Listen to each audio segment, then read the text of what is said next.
এই দেখার হারা তো হারা না, উনি তো জিতে গেছে। ওনাদের হয়তো লক্ষ্য ছিল যে ভাস্কর্যের এই চাপ দিয়ে আমরা আদায় করব এইটা। এখন আদায় করবার কোনো উদ্দেশ্য আছে কিনা সেটা আমরা শুনবো। আছে তো, আপনারা দেখবেন, এটা তো আমরা দেখব। তারা যে আদায় করছে এটা কিন্তু গোপনে হবে না। যে নাইম ভাইকে বলবো বিশেষ করে হ্যান্টিংটন ডক্ট্রিনের দ্য ক্লেশ অফ সিভিলাইজেশন আপনি একটু পড়বেন।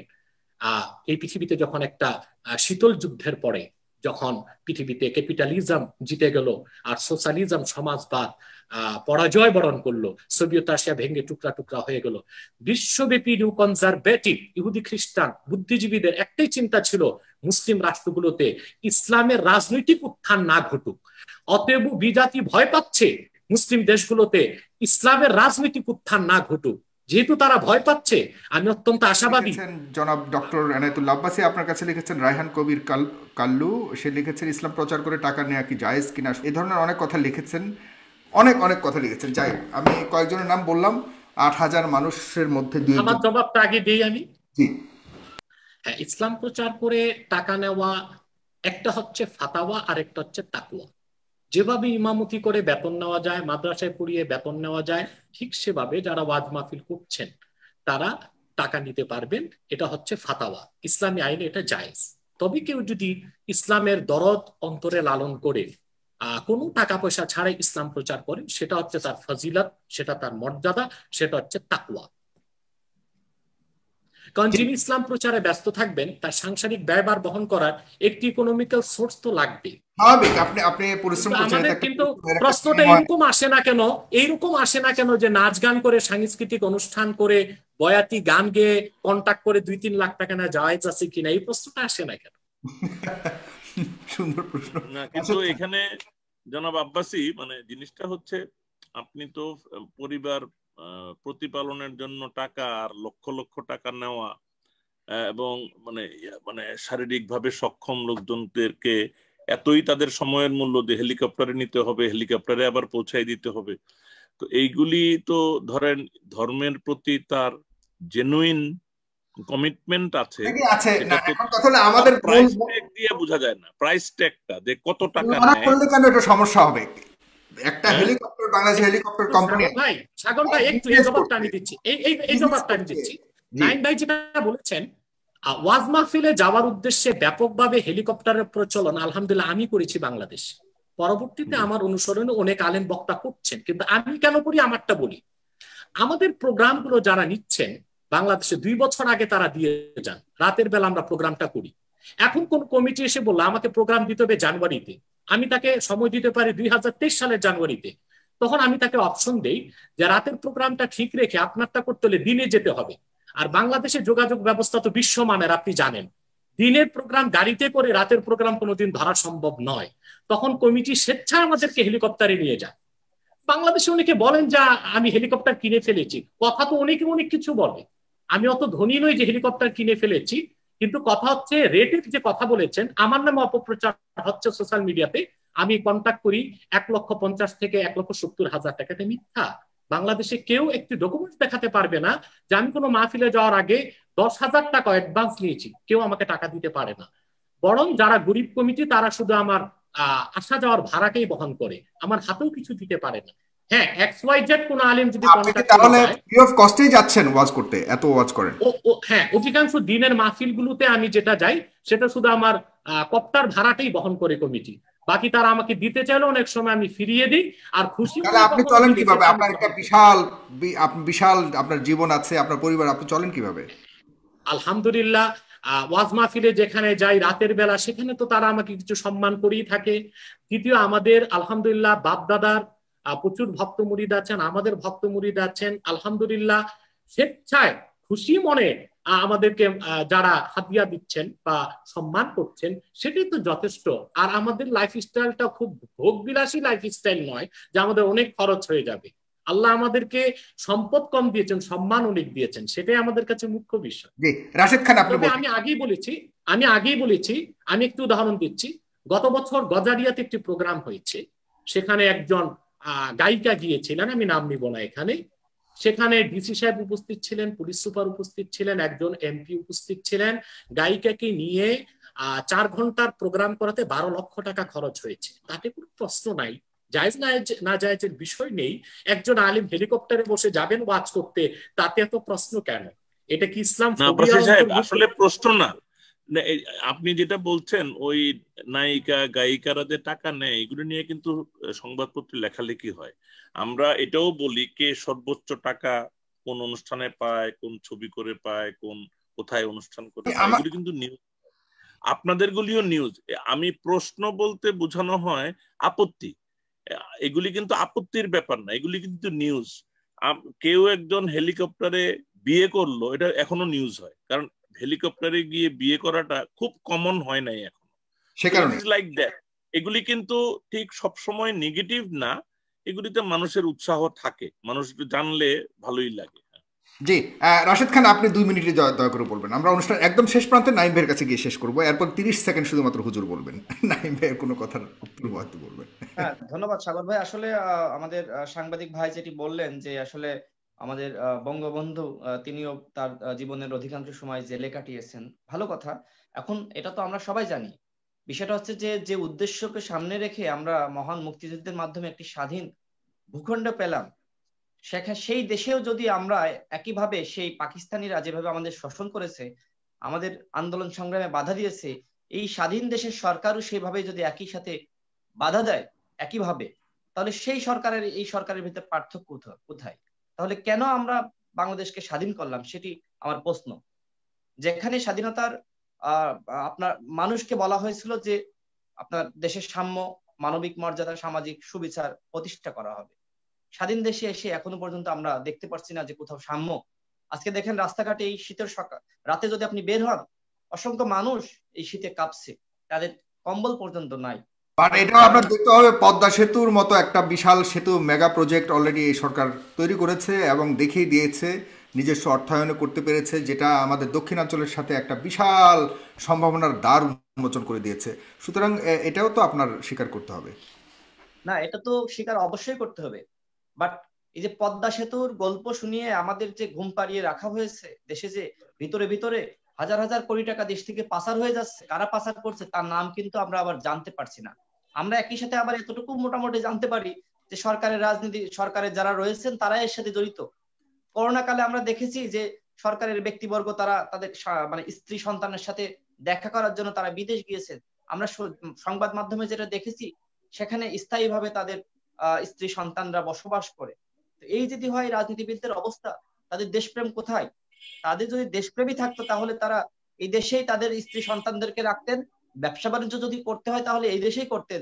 আমরা আবার যেটি শুনি বিভিন্ন মাধ্যমে যে বিদেশে কোম্পানি গড়ে তোলা হয়েছে, বিলাসবহুল বাড়ি গাড়ি করে তোলা হয়েছে। কারা এগুলোর সাথে জড়িত? সরকার পদ্মা সেতু করছে, যার জন্য সরকারকে অবশ্যই ধন্যবাদ।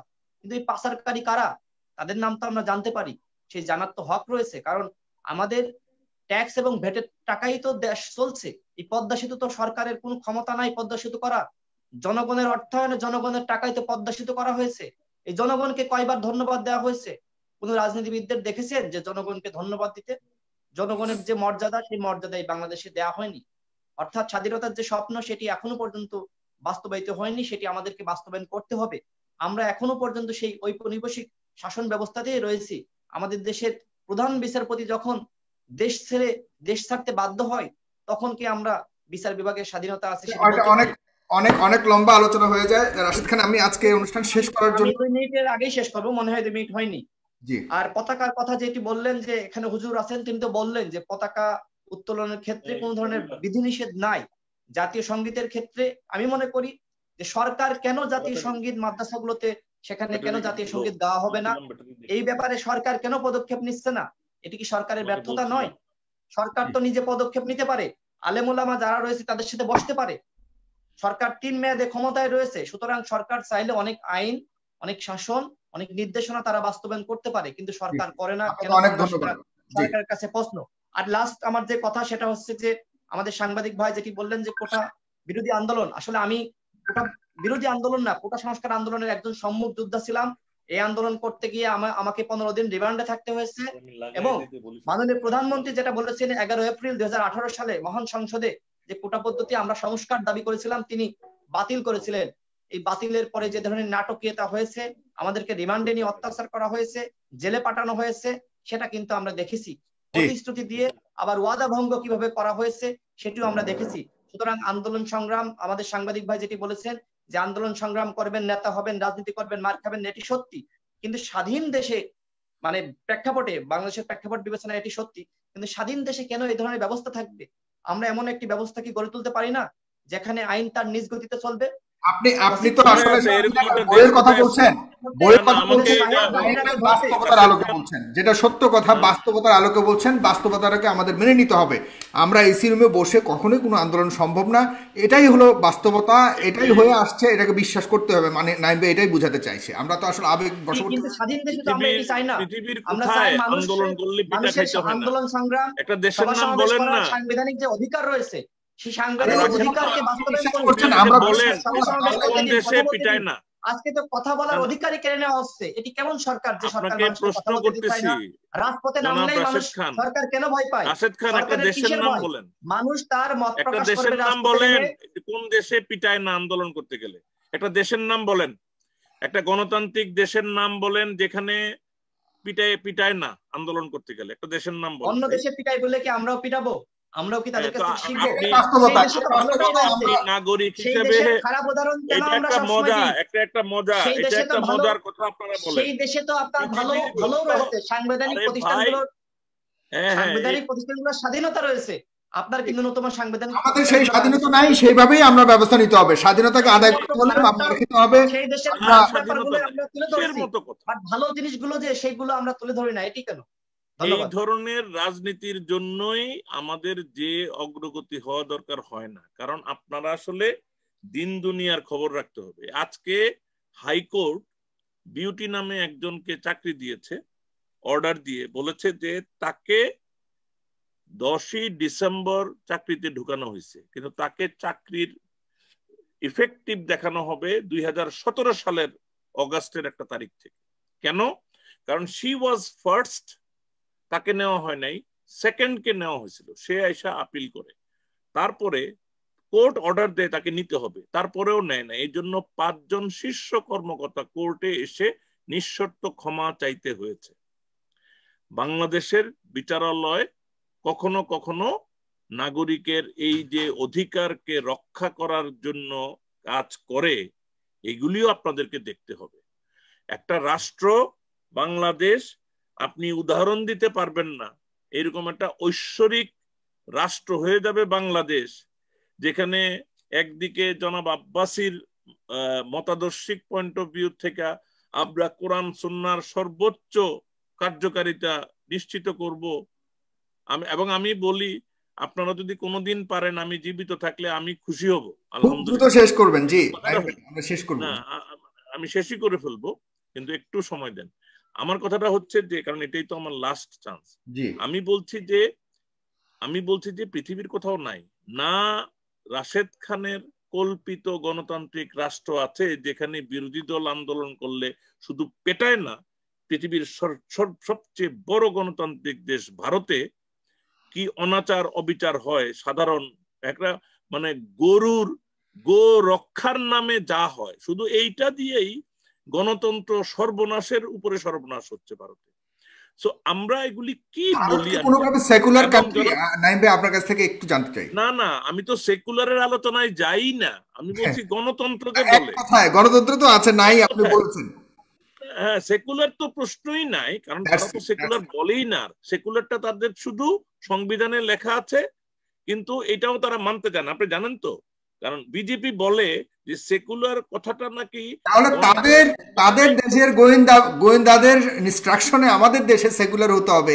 এটা খুব হাস্যকর মাঝে মধ্যে মনে হয়, লম্বা কাহিনী। হলো আমাদের দেশে আমাদের সংবিধানে সেকুলারিজম যখন গ্রহণ করা হয়, তখন ভারতের কনস্টিটিউশনেও সেকুলারিজম অনেকখানি ইফেক্টিভ ছিল।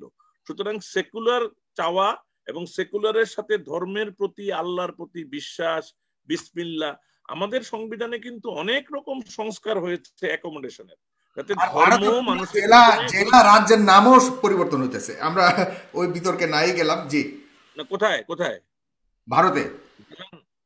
মানে তারা তাদের হিন্দুত্ব যে হিন্দু নামগুলি পর্যন্ত, জেলার নামও পর্যন্ত চেঞ্জ করে ফেলতেছে, মানে ডিস্ট্রিক্টের যে নাম না না না না না সেটাই তো আমি এটাই বলছি, ভারতের ব্যাপার। এখন এখন এটা হলো গণতান্ত্রিক পয়েন্ট অফ ভিউ থেকে, যেটা রাশেদ খান এখানে খুব বলছিলেন। আমিও গণতন্ত্রের পূজারী, কিন্তু কথাটা হলো আমরা গণতন্ত্র গণতন্ত্র বলতে বলতে এমন জিনিস চাচ্ছি যেটা এই মুহূর্তে বাস্তবে পাওয়া যাবে না। এখন আপনি বাস্তবে যেটা পাবেন না, আপনার নাগরিককে উপোস রেখে আপনি সমাজতন্ত্র প্রতিষ্ঠার জন্য ত্যাগ তিতিক্ষা করবেন, এটা হবে না। আপনাকে এখন তাকে খাওয়ানোর জন্য যে কম্প্রোমাইজ দরকার হয় করতে হবে। আর জনাব আব্বাসীর ব্যাপারটা একই, যে ধর্ম আমাদের জীবনে গুরুত্বপূর্ণ। আমি মনে করি, যেমন উনি ব্যাখ্যা দিয়েছেন যে জাতীয় সঙ্গীত গাওয়া হারাম নয়, শুধু বাদ্যযন্ত্র না, জাতীয় সঙ্গীত কিন্তু স্কুলেও বাদ্যযন্ত্র দিয়ে গাওয়া হয় না, এটা একেবারেই বাদ্যযন্ত্রহীন। সুতরাং আমি তো সমস্যা দেখি না। ওনারা তো অ্যাকোমোডেট করছেন, জাতীয় পতাকায় প্রবলেম নাই, জাতীয় সঙ্গীতে প্রবলেম নাই, তাহলে তো আমি সমস্যা দেখতেছি না। তো এইভাবে ভবিষ্যতে ভাস্কর্য নিয়েও দেখবেন যে তাদের হয়তো আলাপ আলোচনা কমে যাবে। You will see they are happy. তারা মেনে নিবে না হয়তো প্রাইভেট ডিসকাশনে, হয়তো টক শোতে তারা তখনও ইসলামের ওই ব্যাখ্যা দিবেন, যেটা আমি কিন্তু ওনাকে আউটরাইট রিজেক্ট করতেছি না। যে কোরআন শরীফে মানে শিরক নিয়ে যে গুরুত্বপূর্ণ সতর্কবাণীগুলি আছে, দিজ আর ইম্পর্টেন্ট। তাহলে কি তাদেরকে হেরে যাওয়া বলা হবে কিনা, যে তারা হেরে গেছে এই আন্দোলনে? প্রথম কথা হলো হার জিতটা আপনি উপরে উপরে দেখলে বুঝেন না। হার জিত আসলে তার মাথার মধ্যে কি ছিল, উনি কি আদৌ এটা জিততে চেয়েছে? পুরো উপরে আমরা যেটা দেখবো মানে দেখার হারা তো হারা না, উনি তো জিতে গেছে। ওনাদের হয়তো লক্ষ্য ছিল যে ভাস্কর্যের এই চাপ দিয়ে আমরা আদায় করব এইটা। এখন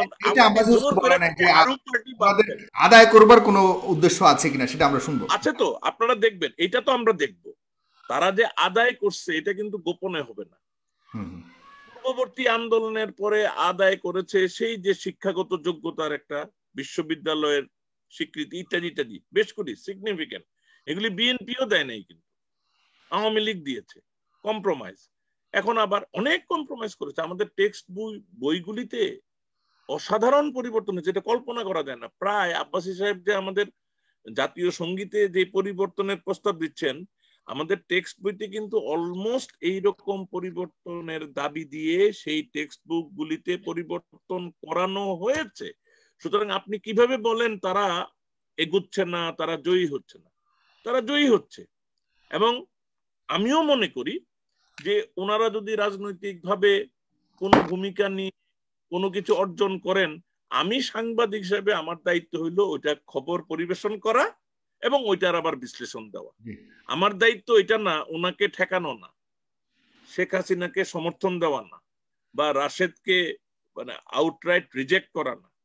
কিন্তু আমাদের কাজ হলো টেলিভিশনে মূলত বিশ্লেষণ আর টোটাল সাংবাদিকতায় মানুষকে ইনফর্ম করা যে আব্বাসী সাহেব কি করছেন।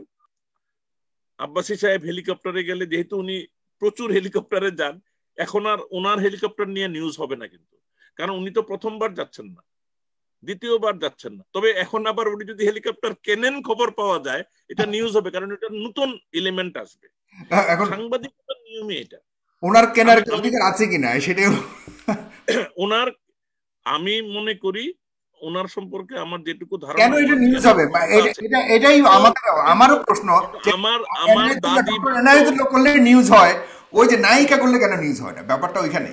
নায়িকা করলে নিউজ হয়তো, কিন্তু নায়িকাদের নিউজগুলি তো অনেক আগে শুরু হয়েছে ভাই, এই জন্য এগুলি আর চোখে পড়ে না। নায়িকাদের সব জিনিস, গায়িকাদের সব জিনিস নিউজ হয়। কে সর্বোচ্চ টাকা পাইলো এইবারের মেলায়, এটা নিউজ হয়।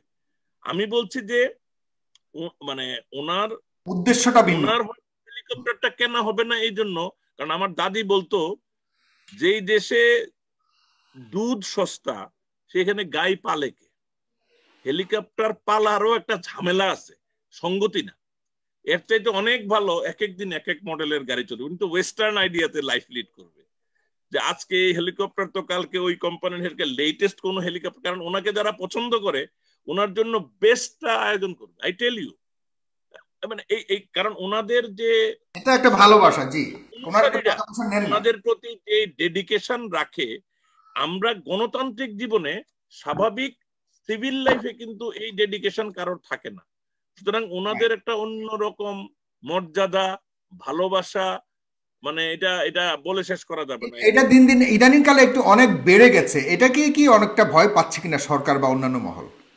না, এইটাকে ভয় পাচ্ছে না, কিন্তু কারণ মানুষ কিন্তু আগে জনসভাতে যেত, আগে বিভিন্ন ধরনের সভা হতো, বিশাল বিশাল বিক্ষোভ মিছিল হতো, মানুষ ওই মুখ ছিল। এখন ওই দিক থেকে সবাই বিমুখ হয়ে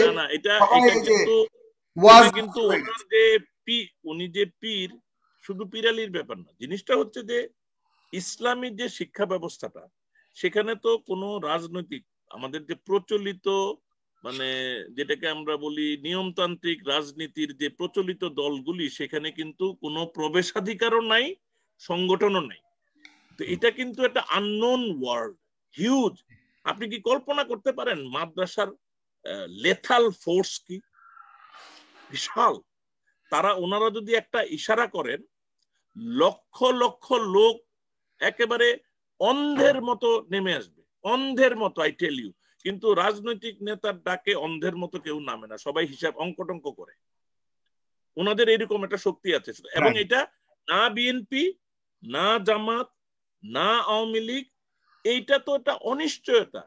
কোন প্রচলিত রাজনৈতিক দল, আপনি শেষ করবেন, অনেক ভালো লাগছে কিন্তু আমাদেরকে শেষ করতে হচ্ছে, 2 ঘন্টার মতো হয়ে গেছে অনুষ্ঠান। এটাই শেষ। যে কোনো প্রচলিত রাজনৈতিক দল এইরকম শক্তিশালী একটা অনিশ্চয়তার জায়গাকে ভয় পাওয়ার কথা। আমি মনে করি আওয়ামী লীগ, বিএনপি সবাই ওনাদেরকে ভয় পায়, এবং ওনাদের রাজনীতিটাকে কেউই দেখতে চায় না, মানে ওনাদেরকে ব্যবহার করবে অনেকটা, অনেকে দাবি করে। এটা আমি একমত না। ওনাদেরকে রাজনৈতিক শরিক করতে বা ওনাদেরকে আওয়ামী লীগের সাথে রাজনীতি করুক, বিএনপি চায় বিএনপির পক্ষে রাজনীতি করুক। আমি শুনি নাই যে ওনাদেরকে ইন্ডিভিজুয়ালি রাজনীতি করতে কোন সরকার প্রধান, মানে আমাদের শেখ হাসিনা, খালেদা জিয়া কখনো না করেছে, শুনি নাই। শুধু বলেছে যে হেফাজত কি রাজনৈতিক দল হইলে রাজনৈতিক দল হিসেবে রাজনীতি নিয়ে কেউ আমরা ধর্মকে ধর্মের জায়গাতে রাখতে চাই, রাজনীতি আনতে চাই না, এই একটা কথা স্ট্যাবলিশ আছে আমাদের সমাজে। আপনার কাছে শেষ কথা, সেটা হলো আরেক জিনিস আবার, সেটা হলো যে ধর্মকে রাজনীতি না, রাষ্ট্র শাসন থেকে দূরে রাখতে চায়। কেন? ওইটা একটা লম্বা আলোচনা, ওইটা ডক্টর এনায়েতুল্লাহ আব্বাসী সাহেব অলরেডি এখানে আলোচনা করেছেন। সেটা অনেক আগে পশ্চিমারা রিজলভ করেছে ক্রিশ্চিয়ানিটিতে। ইসলামে এই দ্বন্দ্ব সংঘাতটা এখনো পৃথিবীতে হয় নাই। সো আমরা জানি না এই দ্বন্দ্ব সংঘাত আগামীতে হবে। অনেক ধন্যবাদ নাইমুল ইসলাম খান আপনাকে। ডক্টর এনায়েতুল্লাহ আব্বাসী, আপনার শেষ 1 মিনিটে আপনি শেষ করবেন, আপনাকে দিয়ে অনুষ্ঠান। আমি শুরুতে ধন্যবাদ জ্ঞাপন করছি আপনি সুযোগ করে দিয়েছেন আমাদের কথা বলার, আমাদের নাইম ভাই এবং রাশেদ ভাই সবার, এবং দেশে ও বিদেশে দর্শক শ্রোতা যারা আছেন তাদের সকলকে। প্রথমে যে বিষয়টির মাধ্যমে বিদায় নিতে চাচ্ছি আজকে, যে আমাদের দেশে একটি কথা প্রচলিত আছে, আলেমে আলেমে দ্বন্দ্ব, হুজুরে হুজুরে দ্বন্দ্ব। এখন আমরা দেখি আমাদের নাইম ভাইও গণতন্ত্রের পক্ষে, রাশেদ ভাইও গণতন্ত্রের পক্ষে, কিন্তু দ্বন্দ্বটা আমাদের চেয়ে অনেক বেশি। তার মানে মূলত আমাদের আলেম ওলামা পীর মাশায়েখ যারা বাংলাদেশে আছেন, তারা মৌলিক ক্ষেত্রে কোনো দ্বন্দ্ব নেই। যেমন ভাস্কর্যের বিপক্ষে সমস্ত আলেম ওলামা বাংলাদেশে একত্রিত। দ্বিতীয় যে বিষয়টি, আলেম ওলামা মাওলানা মামুনুল হক সহ হেফাজত নেতা যারা আছেন, তারা যদি এখন স্তব্ধ হয়ে যান, এটা তাদের পরাজয় হবে না। আলেমের দায়িত্ব কতটুকু? ফতোয়া আলমগীরিতে এসেছে যে আল আমরু বিল মারুফ আলাল উমারা বিল ইয়াদি ওয়া আলাল উলামা বিল লিসান ওয়া আলা আওয়ামিন নাস বিল কলব। আন্দোলনটা কতটুকু বিনিময়ের উপর নির্ভর করে সেটাই আমি বলছি। শাসকের দায়িত্ব হচ্ছে সৎ কাজ প্রতিষ্ঠা, অসৎ কাজকে বাধা দেওয়া হাতে, অর্থাৎ ফোর্স প্রয়োগ করে। আর আলেমের দায়িত্ব হচ্ছে ফতোয়া দিয়ে ওয়াজের মাধ্যমে বুঝানো। হেফাজতে ইসলামের নেতাগণ ভাস্কর্যের ব্যাপারে গভর্নমেন্টকে যা বুঝিয়েছেন, এটা দেশ জাতীয় সরকারের কল্যাণে বলেছেন, ইসলামের বিধানটা তুলে ধরেছেন। এখন সেটা মানানোর ক্ষেত্রে এ কথা হেফাজত বা বাংলাদেশের অরাজনৈতিক আলেম ওলামা কখনোই বলেননি যারা বাংলাদেশে তারা জিহাদ ঘোষণা করবেন, রক্তপাত করবেন। গভর্নমেন্টকে তারা পরামর্শ দিয়েছেন যেটা ইসলাম বিরোধী একটি কাজ, অতএব এই কাজটি থেকে রাষ্ট্রীয়ভাবে সরকারি পৃষ্ঠপোষকতায় এই শিরকপূর্ণ কাজটি বাংলাদেশে না হোক, এতটুকুই তারা বলেছেন। তারপরও আমি মনে করি হেফাজতের নেতৃবৃন্দ যতটুকু আন্দোলন করেছেন, এটার পুরস্কার অবশ্যই তারা আল্লাহর কাছেও পাবেন, বাংলাদেশের মানুষের কাছেও পাবেন। আবার আমি বলছি, তাদের মধ্যে কেউ যদি পার্সেস হয় সেটা তার ব্যক্তিগত দায় হবে, সেটা আমরা ভবিষ্যতের অপেক্ষায় থাকবো কারা পার্সেস হয়েছেন কি হননি। তাই বলে সেই অপবাদ হেফাজত ইসলামকে দেওয়া যাবে না, কারণ হেফাজতের মধ্যে লক্ষ লক্ষ নিবেদিত প্রাণ কর্মী আছেন যারা বাংলাদেশে আল্লাহর দিন প্রতিষ্ঠিত হোক সেটা চান, যারা 13 দফা দাবি আদায় করার জন্য বাংলাদেশে কাজ করে যাচ্ছেন। এবং ইনশাল্লাহ এই 13 দফা দাবি যেটা হেফাজত করে যাচ্ছে, এটা বাংলাদেশের সকল মুসলমানের দাবি, তাহরিকে খাতমে নবুয়ত বাংলাদেশের দাবি। এই দাবি বাংলাদেশে আজ হোক কাল হোক এই দাবি আদায় হবে ইনশাল্লাহ। পরিশেষে বলবো, ইসলামী হুকুমত কায়েম হবে কি হবে না বাংলাদেশে, সেই ক্ষেত্রে আমি বলবো যে নাইম ভাইকে বলবো বিশেষ করে হ্যান্টিংটন ডক্ট্রিনের দ্য ক্লেশ অফ সিভিলাইজেশন আপনি একটু পড়বেন। এই পৃথিবীতে যখন একটা শীতল যুদ্ধের পরে যখন পৃথিবীতে ক্যাপিটালিজম জিতে গেল আর সোশ্যালিজম সমাজবাদ পরাজয় বরণ করলো, সোভিয়েত রাশিয়া ভেঙে টুকরা টুকরা হয়ে গেল, বিশ্বব্যাপী নিউ কনজারভেটিভ ইহুদি খ্রিস্টান বুদ্ধিজীবীদের একটাই চিন্তা ছিল মুসলিম রাষ্ট্রগুলোতে ইসলামের রাজনৈতিক উত্থান না ঘটুক।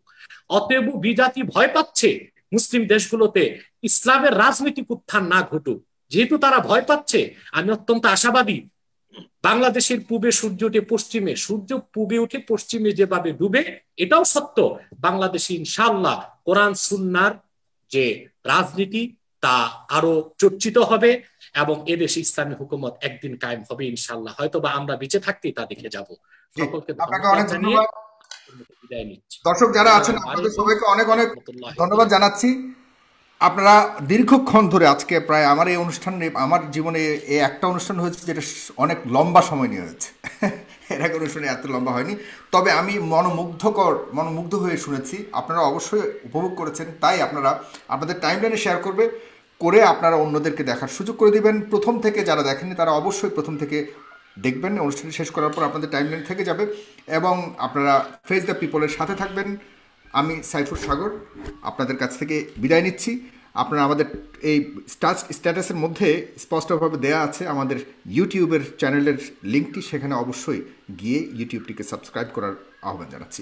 নাইম ভাই আপনাকে অনেক ধন্যবাদ। হুজুর ডক্টর এনায়েতুল্লাহ আব্বাসী আপনাকে অশেষ ধন্যবাদ। আপনি অনেক গুরুত্বপূর্ণ সময় আমাদেরকে দিয়েছেন এবং আপনার ব্যস্ত সময়ের মধ্যে আমাদেরকে 2 ঘন্টা দিয়েছেন, এই জন্য আপনার কাছে অনেক ধন্যবাদ এবং কৃতজ্ঞতা। জনাব রাশেদ খান আপনি ভালো থাকবেন, আপনি অনেক ব্যস্ত ছিলেন, সেখান থেকে এসে আমাদের সাথে যুক্ত হয়েছেন, আপনাকে অনেক অনেক ধন্যবাদ। দর্শক ভালো থাকবেন, সুস্থ থাকবেন, খুদা হাফেজ।